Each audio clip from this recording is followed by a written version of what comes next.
ആണെങ്കിലും ഈശോയുടെ മാതൃഭാഷയിൽ ഒക്കെ പഠിക്കണം സംഗീതം. ഈശോയുടെ അരാമിക് ലാംഗ്വേജിലാണ്.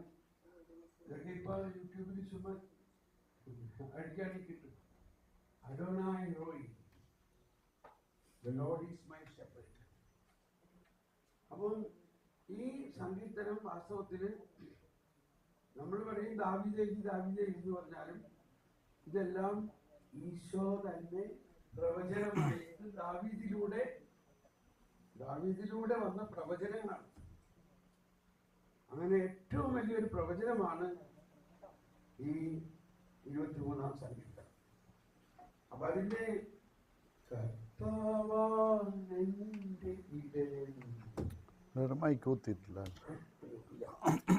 എനിക്കൊന്നിനും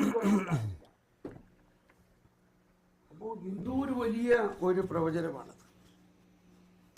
അപ്പൊ അതിന്റെ ഒരു പ്രതീകാത്മകത അത് ഇൻട്രൊഡ്യൂസ് ചെയ്തിരിക്കുകയാണ്. സങ്കീർത്തനങ്ങളിൽ മനസ്സിലാവേണ്ട ഒരു വലിയ രഹസ്യം, ഒരു കാര്യം തന്നെ പലതരത്തിൽ അവതരിപ്പിക്കുകയാണ്. ഒന്ന്, ഇതിൻ്റെ സ്ക്രിപ്ചറായിട്ടൊരു പ്രവചനം, കർത്താവാണ് എൻ്റെ ഇടയൻ.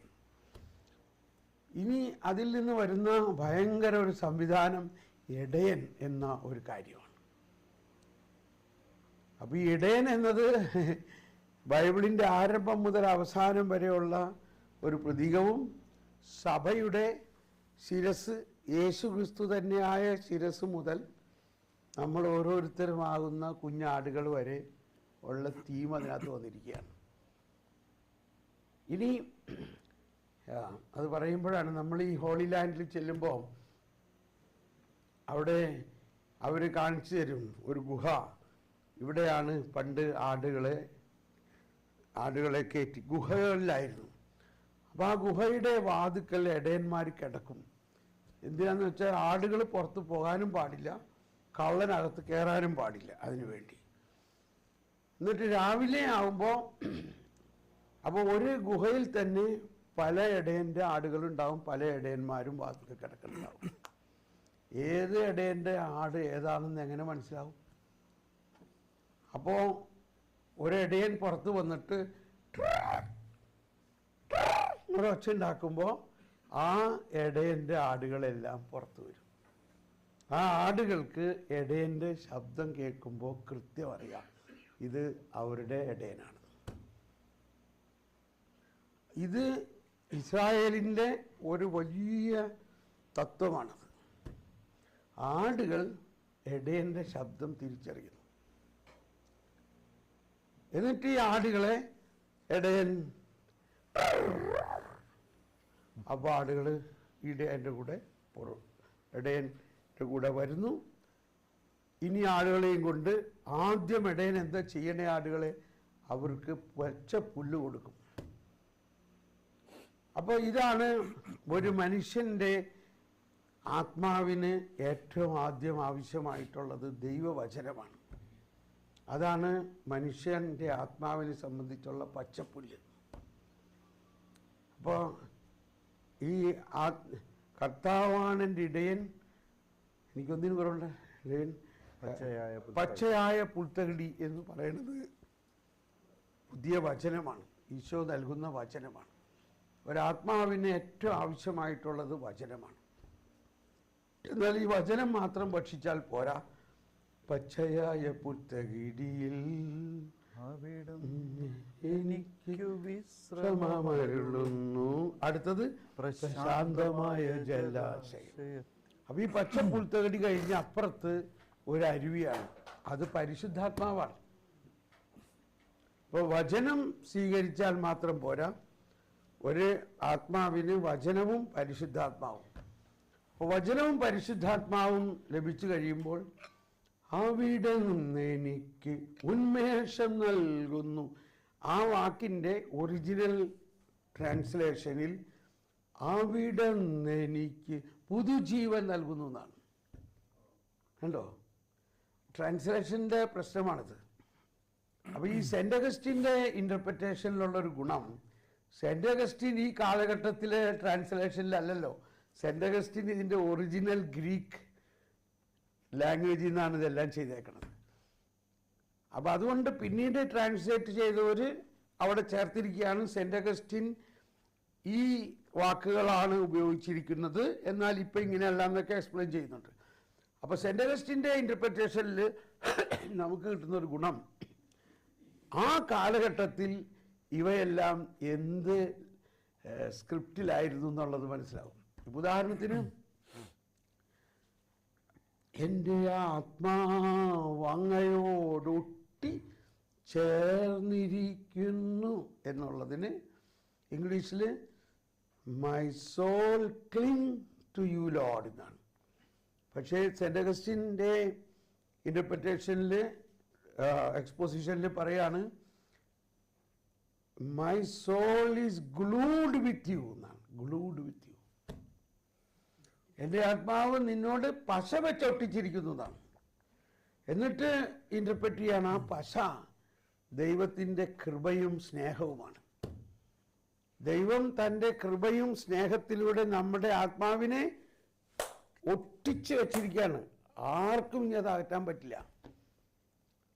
ഒന്ന് ആലോചിച്ച് നോക്കിയേ. അതാണ് ഈ ഒറിജിനൽ ലാംഗ്വേജിലേക്ക് നമ്മൾ കണ്ടുപിടിക്കാൻ ശ്രമിക്കണം. അതിന് ഇങ്ങനെയുള്ള പാട്രിസ്റ്റിക് ടീച്ചിങ്, സഭാപിതാക്കന്മാരുടെ ഇൻ്റർപ്രിറ്റേഷനിലുള്ള ഗുണം, ആ ഒറിജിനൽ ലാംഗ്വേജിൽ നിന്നാണ് അവർ ട്രാൻസ്ലേറ്റ് ചെയ്തേക്കുന്നത്. ഓക്കെ, അപ്പം നമ്മളിപ്പോൾ ഈ സങ്കീർത്തനം പാടുമ്പോൾ ഇത് വളരെ വലിയൊരു പ്രാർത്ഥനയാണ്. ഈശോ എന്നും പാടിയിരുന്ന സങ്കീർത്തനമാണ്. അഥവാ ഔസേപ്പിതാവും മാതാവും ഇസ്രായേൽ ജനം മുഴുവനും എന്നും പലവട്ടം പാടിയിരുന്ന സങ്കീർത്തനവും, ഇത് സുവിശേഷത്തിൻ്റെ മാത്രമല്ല സഭയുടെ മുഴുവനും ഒരു ഒരു ഒരു ഒരു ഒരു ഒരു ചാലക രീതിയാണ്. എങ്ങനെയാണ് സഭ നയിക്കപ്പെടുന്നത്. അതോടൊപ്പം ഓരോ കാലഘട്ടത്തിലും ഇതിൻ്റെ വേരിയേഷൻസ് അല്ലെങ്കിൽ ഇതിൻ്റെ പല പല എഫക്റ്റുകളുണ്ടായി. ഉദാഹരണത്തിന്, സഭയുടെ ആരംഭകാലത്ത് മാമോദീസ സ്വീകരിച്ചാൽ അവൻ ഉടനെ കൊല്ലപ്പെടും എന്നുള്ളതാണ്.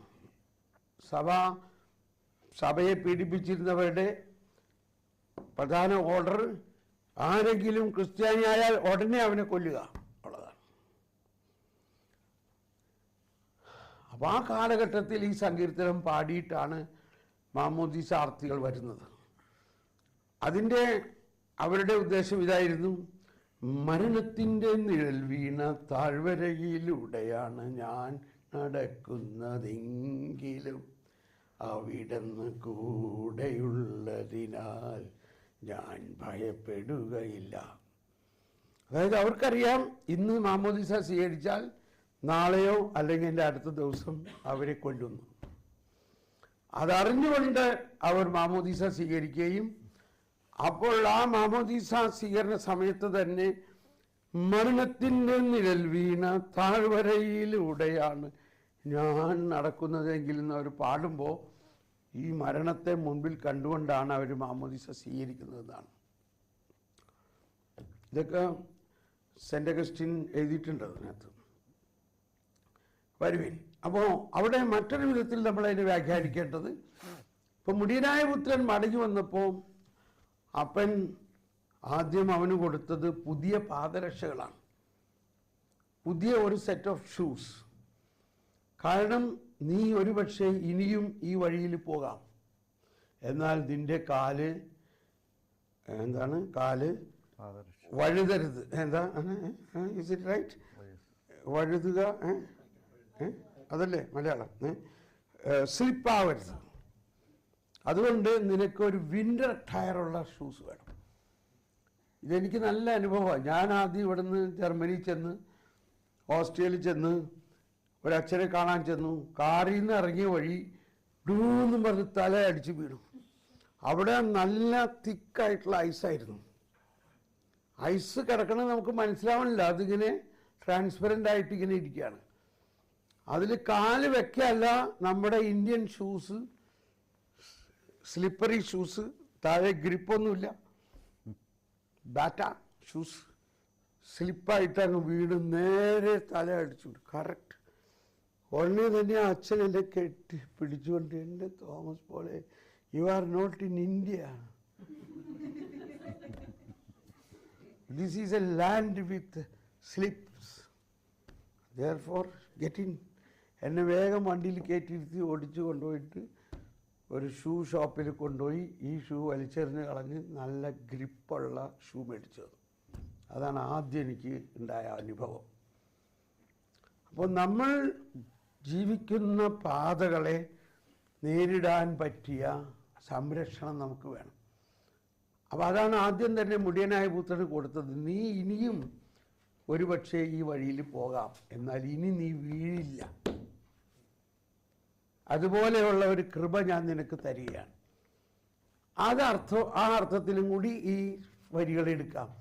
മരണത്തിൻ്റെ നിഴൽ വീണ താഴ്വരയിലൂടെയാണ് നമ്മൾ നടക്കുന്നത്. എപ്പോഴും നമ്മൾ ജീവിക്കുന്ന ഈ സാഹചര്യം പാപത്തിൻ്റെ ഭയാനകമായ അവസ്ഥയിലൂടെയാണെങ്കിലും കർത്താവ് നമ്മുടെ കൂടെ ഉണ്ടെങ്കിൽ, കർത്താവിൻ്റെ കൃപ നമ്മുടെ കൂടെ ഉണ്ടെങ്കിൽ, കർത്താവിൻ്റെ ശക്തി നമ്മുടെ കൂടെ ഉണ്ടെങ്കിൽ നമ്മൾ ഒന്നുകൊണ്ടും ഭയപ്പെടേണ്ട ആവശ്യമില്ല. വേറെ ഒരു സംരക്ഷണ പ്രാർത്ഥനയുടെ ആവശ്യമില്ല. കർത്താവ് നമ്മുടെ കൂടെ ഉണ്ട്. നമ്മുടെ ഇടയൻ, നമ്മൾക്ക് വേണ്ടി ജീവൻ കൊടുത്ത ഇടയൻ നമ്മുടെ കൂടെ ഉണ്ട് എന്നുള്ള ദൃഢവിശ്വാസമാണ്. ഓക്കെ, അപ്പോൾ ഇത്രയും മനസ്സിൽ വെച്ചുകൊണ്ട് ഈ സങ്കീർത്തനം ഒന്ന് അനുഭവിച്ച് പാടാം. എഴുന്നേറ്റ് നിന്ന് പാടാം. യെസ് ഷാജി.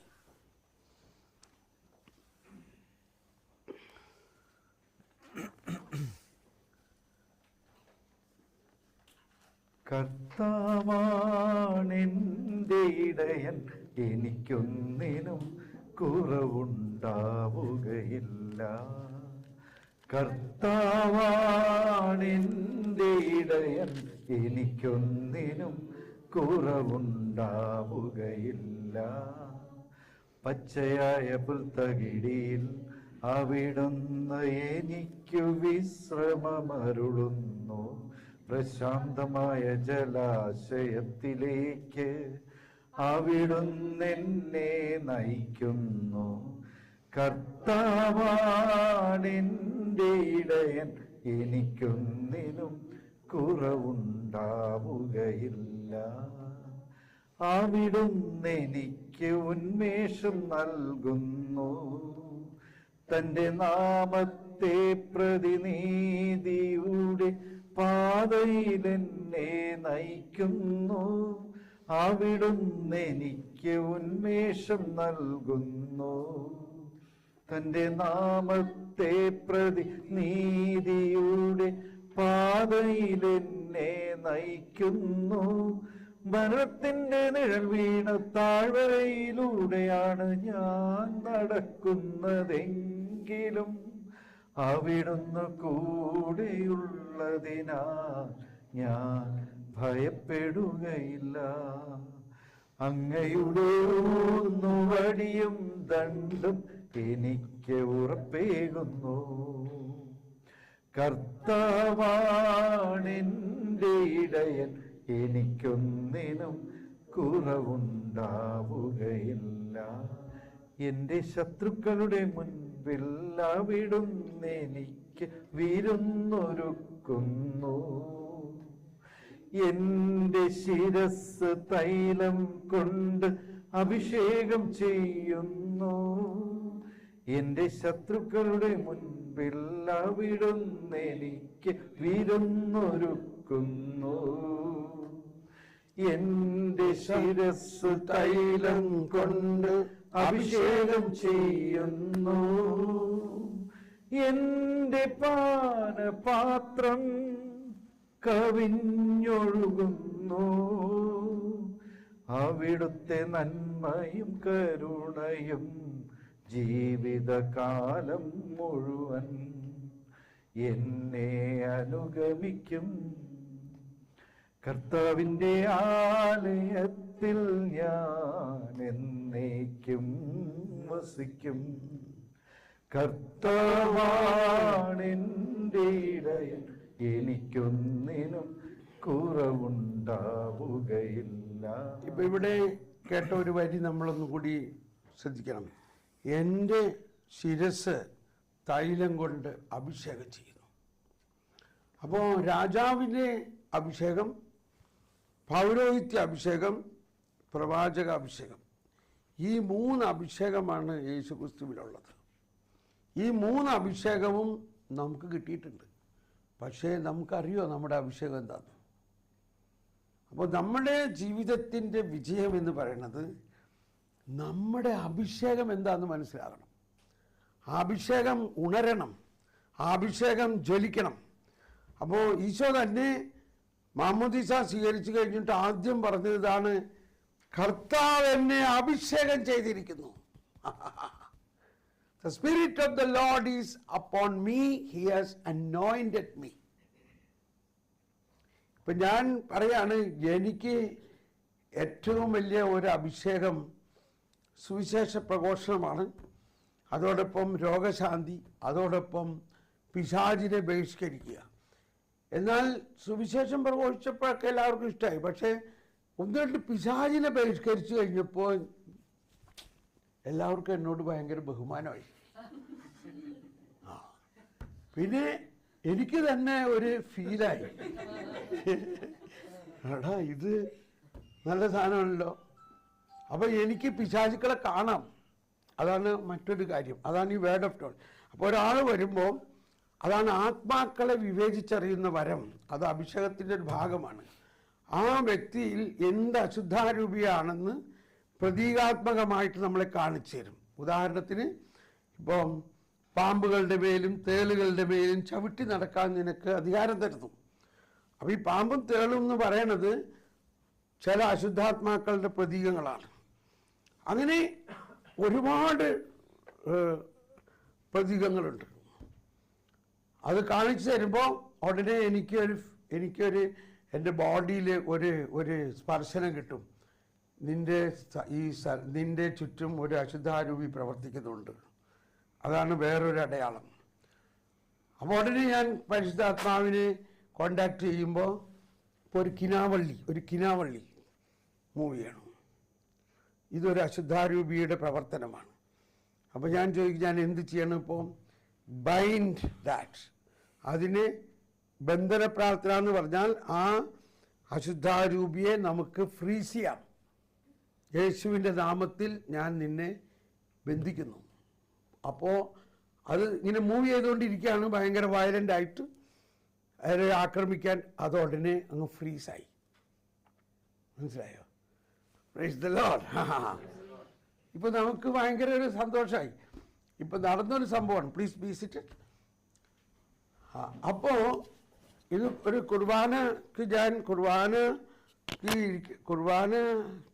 പള്ളിയിൽ കുർബാന കൂടിക്കൊണ്ടിരിക്കുന്ന നേരത്താണ് ഈ സംഭവമൊക്കെ നടക്കുന്നത്. കുർബാനയുടെ സമയത്ത് കുർബാന തുടങ്ങാൻ പോകുമ്പോഴാണ് ഈ സംഭവം നടക്കുന്നത്. അങ്ങനെ ഞാൻ പ്രാർത്ഥിച്ചു, പരിശുദ്ധാത്മാവേ, ഇതെവിടെയാണ് അശുദ്ധാരൂപി? ഞാൻ എന്താ ചെയ്യണ്ടേ എന്ന് പറയാനല്ല, എൻ്റെ അടുത്ത് ടിപ്പ് ടോപ്പ് ഡ്രസ്സ് ചെയ്ത് നല്ലൊരു മനുഷ്യൻ അടുത്ത് വന്ന് മുട്ടുകുത്തണം. പറയാണ്, ഇയാളുടെ അകത്താണ് അശുദ്ധാരൂപി.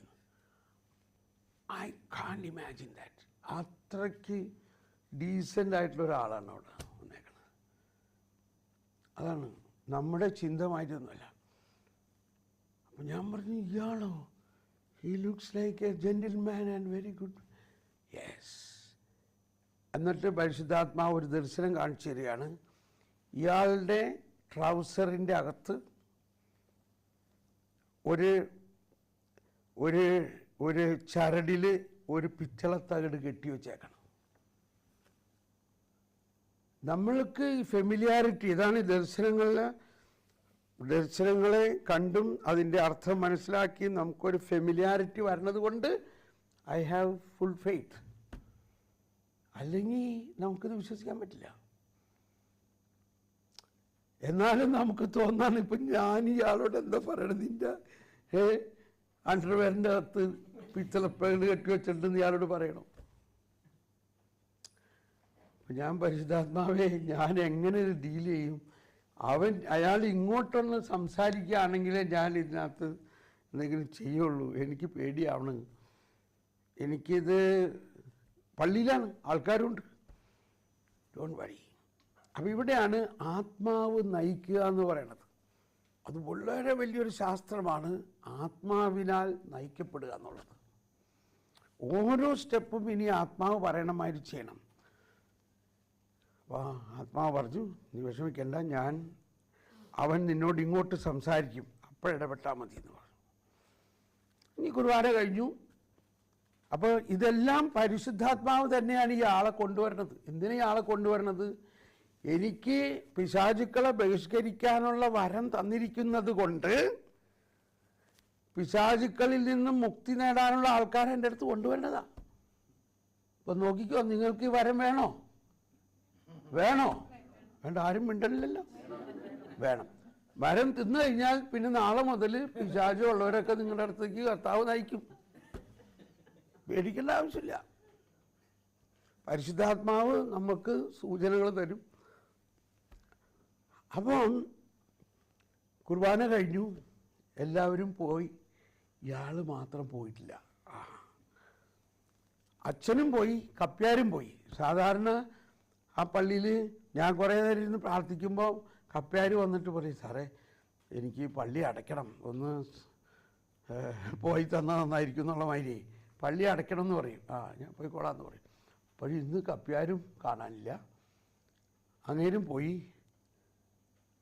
അപ്പം ഇതെല്ലാം പരിശുദ്ധാത്മാവ് ക്രമീകരിക്കണമാണ്. നമ്മൾക്ക് ഇത് കൈകാര്യം ചെയ്യാനുള്ള ഒരു സൗകര്യം ഉണ്ടാക്കിയിരിക്കുകയാണ് അവിടെ. മറ്റ് ആൾക്കാരൊക്കെ ഉണ്ടെങ്കിൽ എന്തെങ്കിലും മാനിഫെസ്റ്റേഷൻസ് ഒക്കെ ഉണ്ടായാൽ അവിടെ ബഹളാവില്ലേ?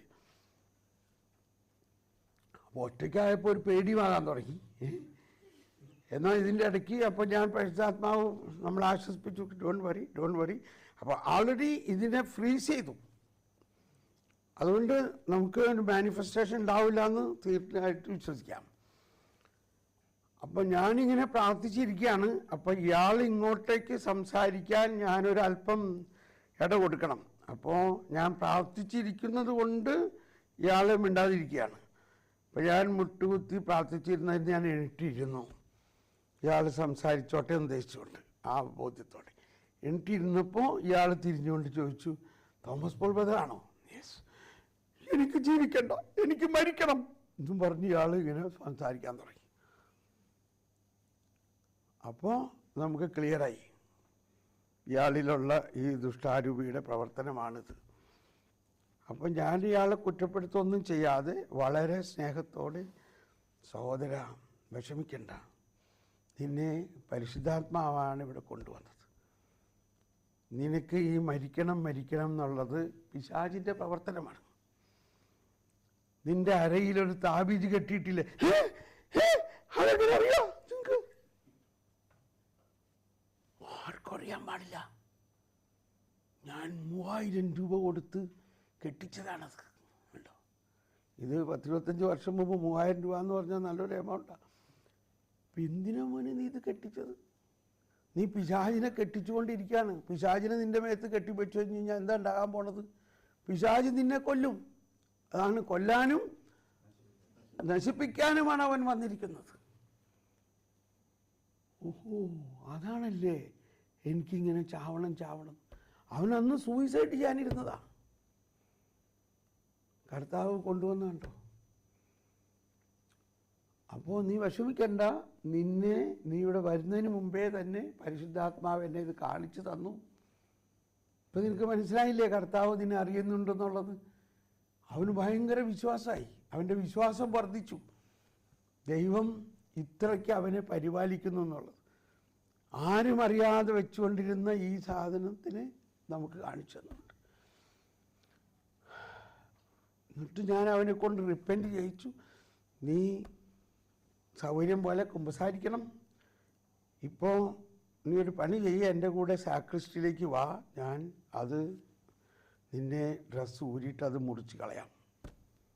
കണ്ടോ, സാക്രിസ്റ്റി ചെല്ലുമ്പോൾ കൃത്യമായിട്ടൊരു കത്രിക അവിടെ ഇരിക്കണം, അറേഞ്ച് ചെയ്ത് വെച്ചേക്കണം മാതിരിയാണ്. ഒരു മനുഷ്യനുമില്ല. അവൻ്റെ ഉടുപ്പൊക്കെ ഊരി, അവൻ്റെ ട്രൗസർ ഊരി, അതിനകത്ത് നിന്ന് ഇത് മുറിച്ച് കളഞ്ഞു. അങ്ങനെ അവനെ ഫ്രീ ആക്കി സന്തോഷമായിട്ട് പോയി. ഇങ്ങനെ 3-4 സംഭവം നടന്നതോടെ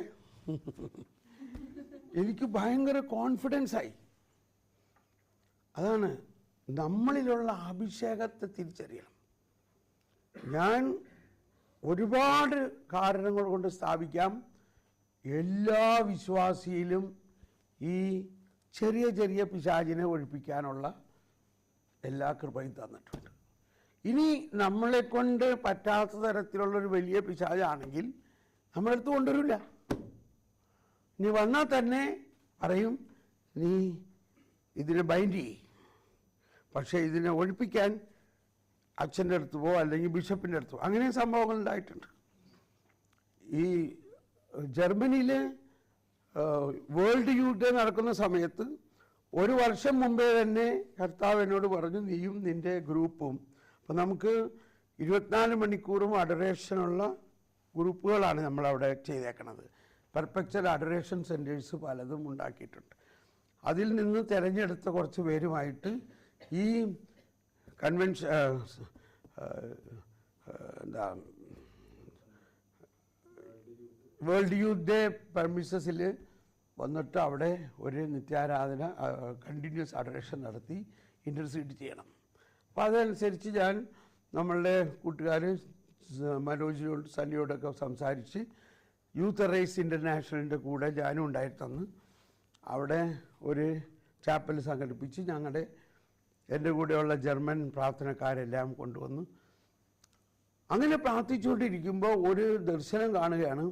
ഒരു ആന ഭയങ്കരമായിട്ട് വെകിളി പിടിക്കണം. നോക്കുമ്പോൾ അതിൻ്റെ പുറകുവശത്ത് ഒരു കുപ്പിച്ചില്ല് തറച്ചിരിക്കുകയാണ്. ഈ കുപ്പിച്ചില്ല് എടുത്ത് മാറ്റാൻ ഇതിന് പറ്റണില്ല, ഇതിൻ്റെ തുമ്പിക്കൈ കൊണ്ട്. അത് കിടന്ന് ബഹളം ഉണ്ടാക്കാൻ. അപ്പോൾ അതിൻ്റെ ഇൻ്റർപ്രിറ്റേഷൻ ഇങ്ങനെ കിട്ടിയത്, ഈ വേൾഡ് യൂത്ത് ഡേ എന്ന് പറയുന്ന എലിഫൻ്റൈൻ പ്രോഗ്രാമിൽ ചില ആളുകൾ അല്ലെങ്കിൽ ഒരാൾ ഒരു അക്രമം സൃഷ്ടിക്കാൻ ഉള്ള ഒരുക്കത്തിൽ വന്നിരിക്കുകയാണ്. അവൻ്റെ കയ്യിൽ തുപ്പാക്കിയോ അവൻ്റെ കയ്യിൽ ഗാഡ്ജറ്റ്സ് ഒന്നുമില്ല. അതൊക്കെ അവർ സെക്യൂരിറ്റി ചെക്ക് ചെയ്യുമ്പോൾ. പക്ഷെ ഇവൻ അവിടെ ചെയ്യാൻ പോകുന്നത് അവനൊരു വയലൻ്റ് അറ്റ്മോസ്ഫിയർ ഉണ്ടാക്കും. ആ വയലൻ്റ് അറ്റ്മോസ്ഫിയർ കൊണ്ട് എല്ലാവരും ഓടുമ്പോൾ അവിടെ ഒരു സ്റ്റാമ്പേഡ് ഉണ്ടാകാനുള്ള സാധ്യതയുണ്ട്. അവനവിടെ പറയാൻ പോണത്, ഇവിടെ ബോംബുണ്ട്, ഓട്, ഇത്രയും പറഞ്ഞാൽ മതി. ഇപ്പൊ ജനം ഇളകി വശായി ഓടും. ഇത് കൃത്യമായിട്ട് കാണിച്ചു തരികയാണ്. അപ്പോൾ ഇതിനെ ബൈൻഡ് ചെയ്യുകയും ഇതിനെ ഡെലിവറൻസ് നടത്തുകയും ചെയ്യണം.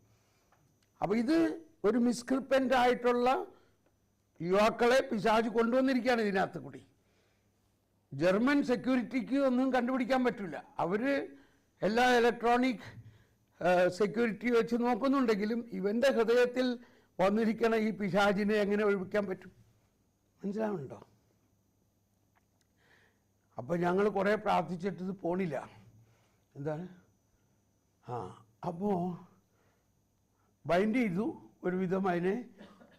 പിശാച് അങ്ങനെ ഈ ആന ഇങ്ങനെ നിൽക്കുന്നുണ്ടെങ്കിലും ഈ പുറത്ത് വെച്ചേക്കണ കുപ്പിച്ചില്ല് മാറ്റാൻ പറ്റണില്ല. അത് പല പ്രാവശ്യമൊക്കെ. അപ്പോൾ പരിശുദ്ധാത്മാവ് പറഞ്ഞു, ഒരു ബിഷപ്പിനെ വിളിക്കണം. ഒരു ബിഷപ്പിനെ വിളിച്ചിട്ട് ബിഷപ്പ് പ്രാർത്ഥിക്കുമ്പോൾ ഇത് ഫുൾ ഡെലിവറൻസ് നടക്കുമെന്ന് പറഞ്ഞു. ഓക്കെ, അപ്പോൾ നമ്മുടെ ഗ്രൂപ്പിനോട് പ്രാർത്ഥിക്കാൻ പറഞ്ഞുകൊണ്ട് ഞാൻ ബിഷപ്പിനെ അന്വേഷിച്ച് പുറത്തേക്ക് ഇറങ്ങാല്ല. ഇത് അവിടെ നിൽക്കണു വലേറിയൻ ഡിസൂസ. കർത്താവിനൊരു കാര്യം, എൻ്റെ മനസ്സിലൊരു പ്രയാസമാണ്. ഇത് ഏത് ബിഷപ്പിനോട് പറഞ്ഞാൽ വരാം? ഈ ജർമ്മൻകാർ ബിഷപ്പിനോട് പറയാനും നമുക്ക് പറയില്ല, അവർക്ക് ഇംഗ്ലീഷൊന്നും അറിഞ്ഞൂടാ. അവരവിടെ എങ്ങനെ പറയും? പറഞ്ഞാൽ തന്നെ അവർ ഡെലിവറൻസ് നടത്തി. ഇങ്ങനെയൊക്കെ സംശയിച്ചിരിക്കുമ്പോൾ മുമ്പിൽ നിൽക്കുന്നു പൂനെയിലെ നമ്മുടെ കരിസ്മാറ്റിക്കിൻ്റെ episcopal director bishop Valerian D'Souza. ഞങ്ങൾ ഒരുമിച്ച് നാഷണൽ ടീമിൽ. എന്തൊരു ആശ്വാസമായി തരികയാവും ബിഷപ്പിനോട് പറയാൻ. See my lordship, I'm searching a bishop because of the very emergency situation here. ഇങ്ങനെയാണെന്ന്. Let's go. പുള്ളി എൻ്റെ കൂടെ ഓടായിരുന്നു. അങ്ങനെ വന്ന് ബിഷപ്പും ഞങ്ങളും കൂടി അങ്ങ് പ്രാർത്ഥിച്ച വഴി ഈ ആന ഭയങ്കര ശാന്തമാകുകയും ഈ ആനയുടെ പുറത്ത് ഒരു നീല നെറ്റ് വന്ന് ഇങ്ങനെ വീണു. മാതാവിൻ്റെ ഒരു ഇടപെടൽ അവിടെ നടന്നതായിട്ട്.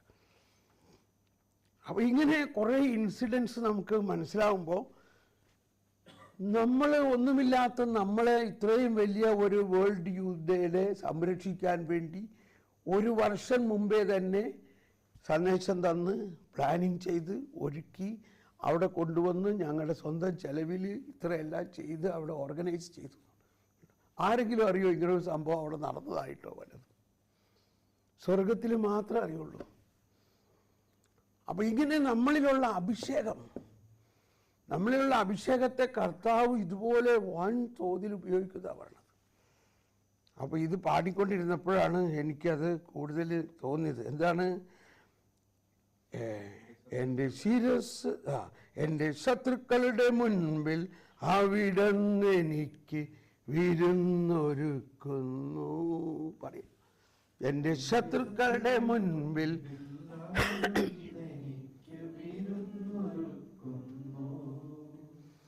എൻ്റെ ശിരസ് തൈലം കൊണ്ട് അഭിഷേകം ചെയ്യുന്നു. എന്റെ ശത്രുക്കളുടെ മുൻപിൽ അവിടുന്ന് എനിക്ക് വിരുന്നൊരുക്കുന്നു. എന്റെ ശിരസ് തൈലം കൊണ്ട് അഭിഷേകം ചെയ്യുന്നു. ഇന്ന് നമ്മൾ കൂടുതൽ ഫോക്കസ് ചെയ്യേണ്ടത് അഭിഷേകത്തിനെയാണ്. നമ്മളിലുള്ള അഭിഷേകം എന്താണ്? സത്യം പറയാൻ നമ്മളൊരു ടോപ്പിക്ക് ചിന്തിച്ചിട്ടേ ഇല്ല. അഭിഷേകം എന്ന് പറഞ്ഞാൽ അതൊക്കെ അച്ഛന്മാർക്കും ബിഷപ്പ്മാർക്കും ഉള്ളതുമാതിരിയാണ് വിചാരിച്ചത്. പക്ഷേ മാമോദീസ സ്വീകരിച്ച എല്ലാവരിലും ക്രിസ്തുവിലുള്ള അതേ അഭിഷേകമുണ്ട്. എന്നാൽ ഈ അഭിഷേകമുള്ളവർ ചിലരെ ഒരു മിനിസ്റ്റീരിയൽ പ്രീസ്റ്റ്ഹുഡ്, ശുശ്രൂഷ പൗരോഹിത്യത്തിലേക്ക് തിരഞ്ഞെടുത്തിരിക്കുന്നു. പക്ഷേ വിശ്വാസികളായ എല്ലാവരിലും യേശുക്രിസ്തുവിലുള്ള അഭിഷേകം നിലനിൽക്കുന്നു എന്നുള്ളതാണ് ആദ്യം നമ്മൾ മുറുക്കെ പിടിക്കേണ്ടത്. ഓക്കെ, അപ്പോൾ ഇതിനെ നമുക്ക് എക്സ്പാൻഡ് ചെയ്യാം.